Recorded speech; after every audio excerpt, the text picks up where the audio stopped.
গতকাল জম্মু কাশ্মীরের পেহেলগামে যা ঘটেছে তা শুধু একটি সন্ত্রাসী হামলা নয়, এটি ছিল মানবতার গালে এক নির্মম চর। নিরীহ পর্যটকদের লক্ষ্য করে করা এই বর্বর হামলা আমাদের হৃদয়কে কাঁপিয়ে তুলেছে।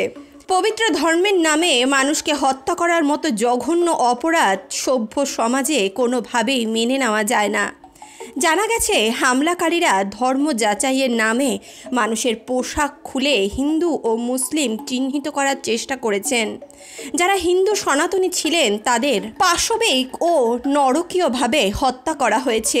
এক স্বামীকে হত্যা করার পর তার স্ত্রীর মুখে তারা কুৎসিত মন্তব্য করে বলেছেন, মোদি কো জাকর বলো।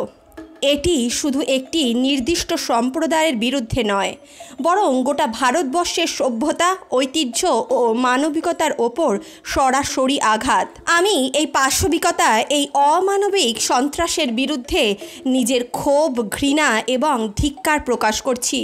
এই জঙ্গিরা কোনো ধর্মের প্রতিনিধি হতে পারে না। এরা মানবরূপী নরপিশাচ। এদের জন্য একমাত্র প্রাপ্য হচ্ছে সর্বোচ্চ কঠোর শাস্তি, যাতে ভবিষ্যতে কেউ এমন দুঃসাহস দেখানোর আগে 1000 বার ভাবে। ভারতবর্ষ একটি শান্তিপ্রিয় দেশ এবং আমাদের প্রতিটি নাগরিকের নিরাপত্তা ও সম্মান রক্ষার দায়িত্ব রাষ্ট্রের।